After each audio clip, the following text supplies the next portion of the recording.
So first Surah Al-Hijr.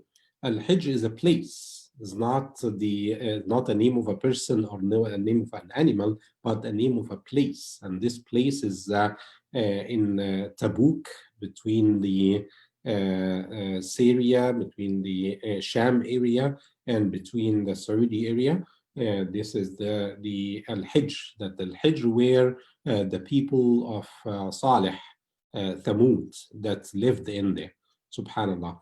And the example in this surah, Allah subhanahu wa ta'ala started the surah by Adam and the shaitan that from jinn, shaitan that was from jinn, that rejected to prostrate to Allah subhanahu jalla wa ala.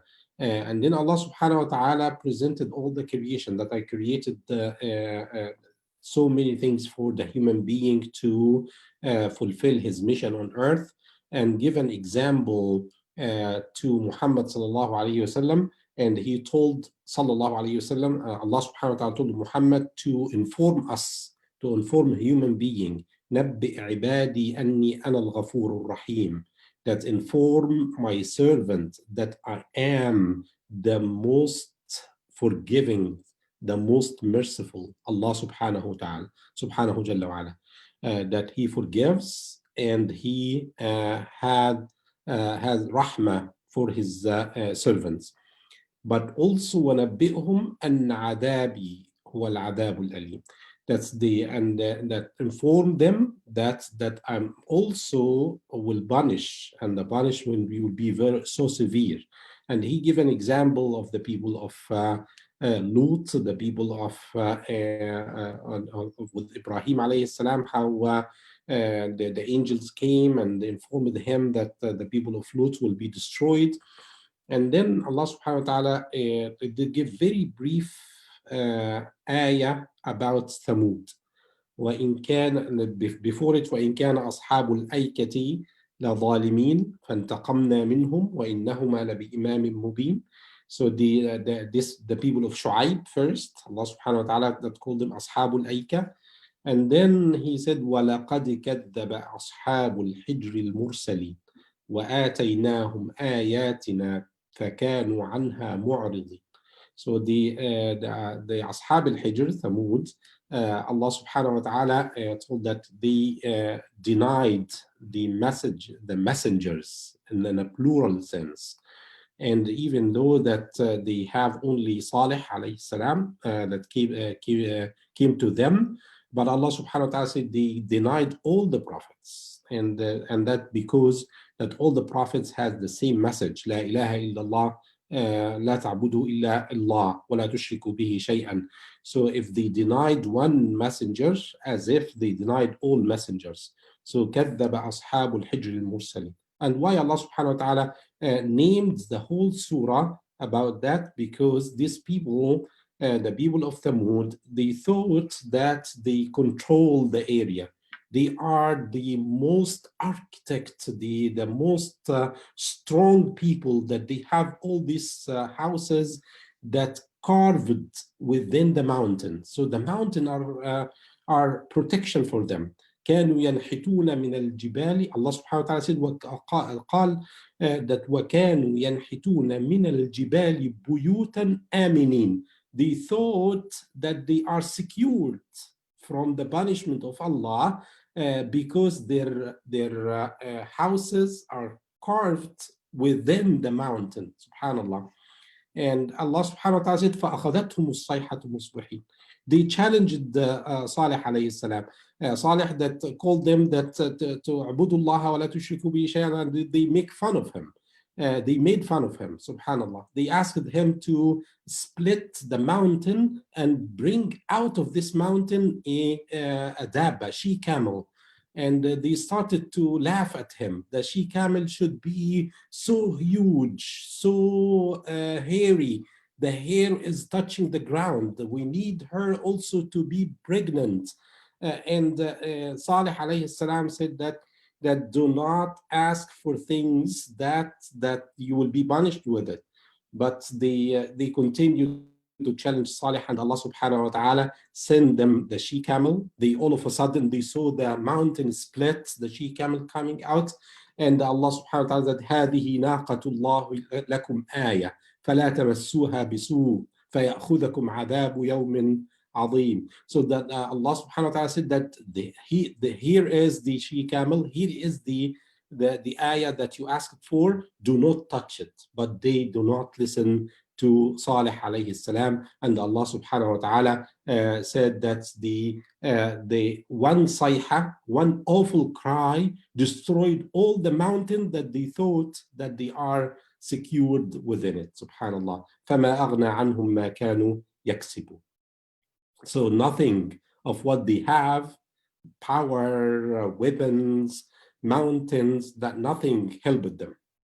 When the Amrullah comes, when the order, when the command of Allah comes, nothing will help except that those who are in the side of Allah subhanahu wa ta'ala. Let me jump to Surah Al-Nahl because it has great meaning as well.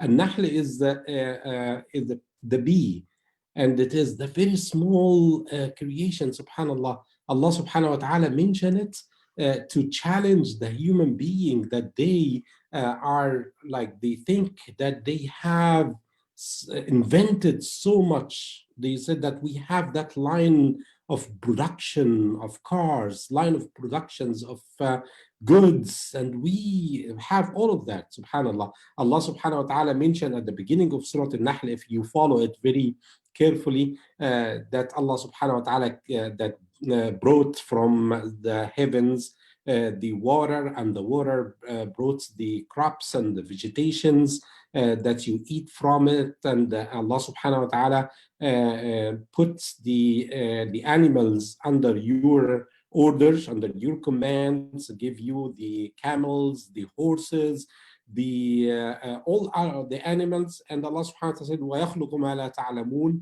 and He will create even things that you have not seen yet. So because they used to use the transportation, like animals for transportations, the الخيل والبغال والحمير لتركبوها وزينة ويخلق ما لا تعلمون. Allah subhanahu wa ta'ala will create the aeroplanes, the cars, all that will be coming after this, subhanallah. Then Allah subhanahu wa ta'ala said, وَأَوْحَى رَبُّكَ إِلَى النَّحْلِ أَنِ اتَّخِذِي مِنَ الْجِبَالِ بُيُوتًا وَمِنَ الشَّجَرِ وَمِمَّا يَعْرِشُونَ. That Allah subhanahu wa ta'ala gave the order to the bees to build their houses in the mountain, and in the between the trees, and in other established places. They take this their places, the nahl, and then ثم كلي من كل الثمرات, eat from all the fruits, all the thamar, that's the whatever, like flowers and fruits. فَاسْلُكِي سُبُلَ رَبِّكِ ذُلُلًا. So that take that line of production that Allah subhanahu wa ta'ala said to the Nahl, they eat from different fruits, and then they come and they have a mission to produce.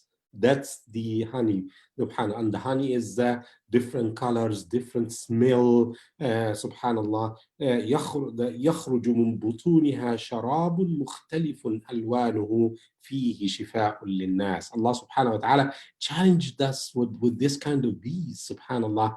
Nowadays in this country, in the United States, there is another bees coming, and it is attacking the bees that producing the honey. They said that several of them coming, and they attacking that. May Allah subhanahu wa ta'ala protect all of us and protect all of you, inshallah.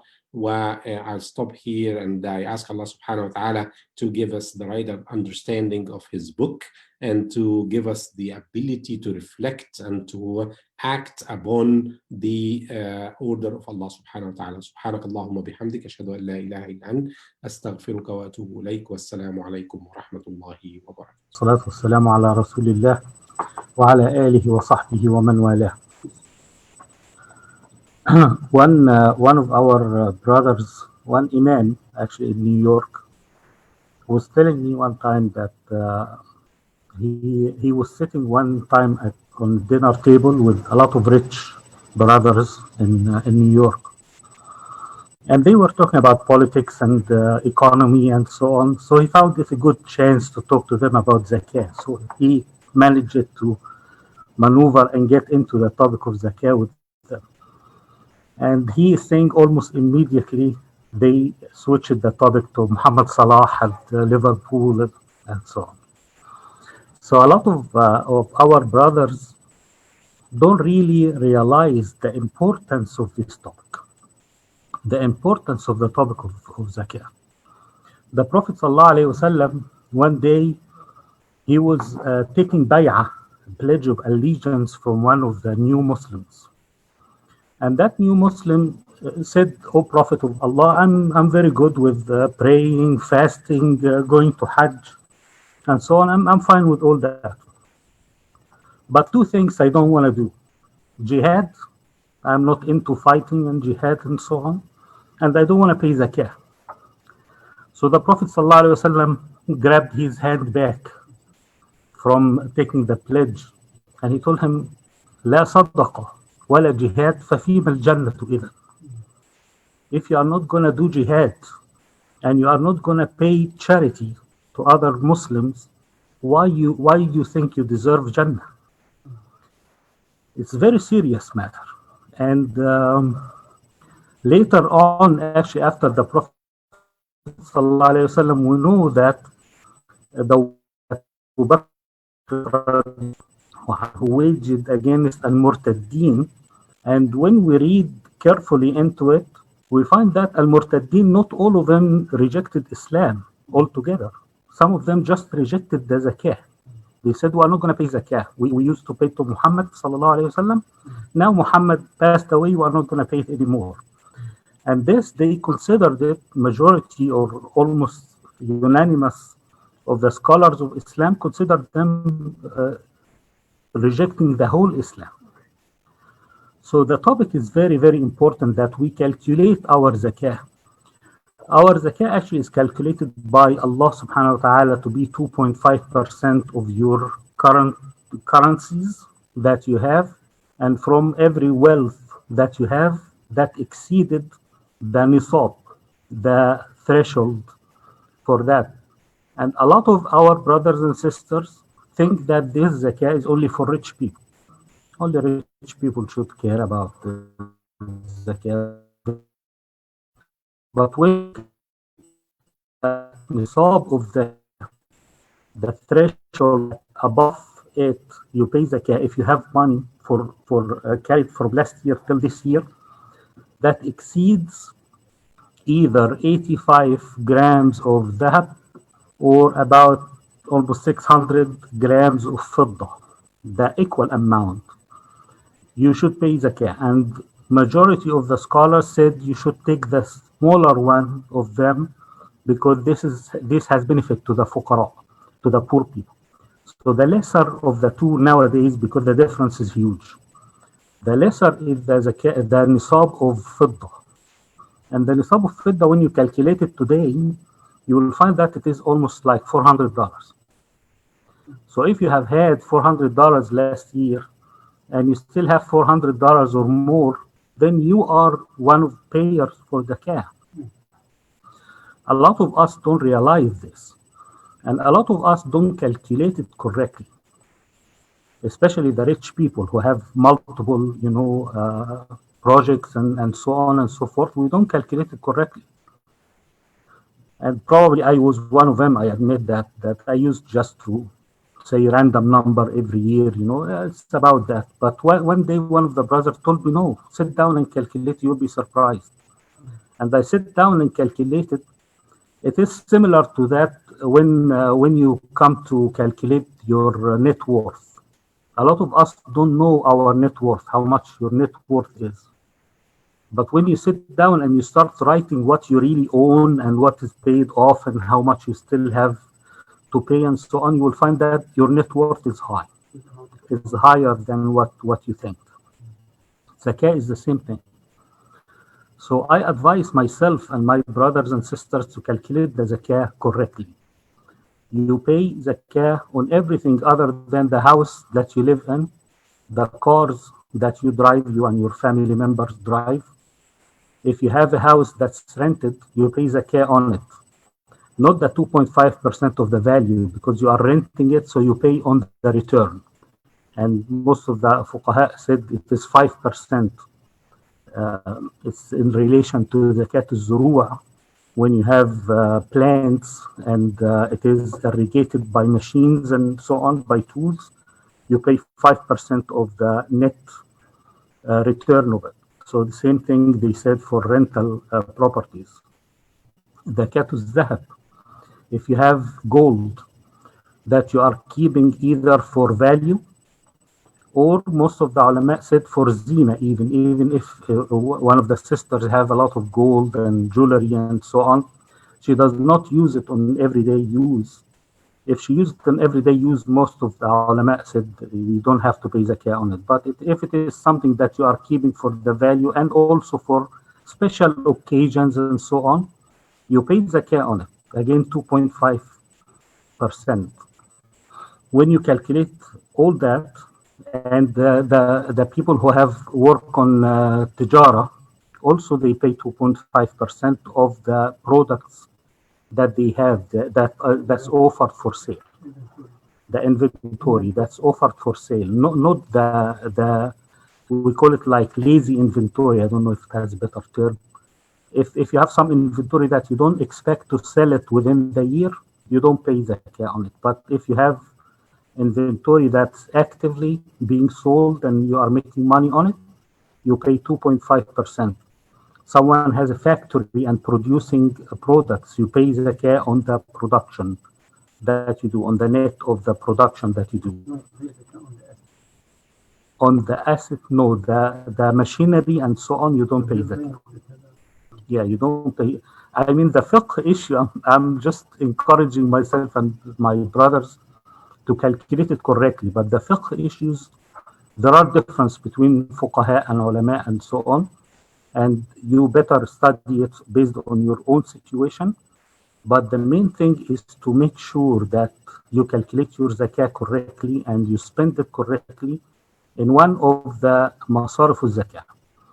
And some of the masarif al-zakah we all know, al-fuqara wal-masakin wal-amilin alayha wal-mu'allafati qulubuhum wal-sa'ilina wa fi ar-riqab wa ibn as-sabil.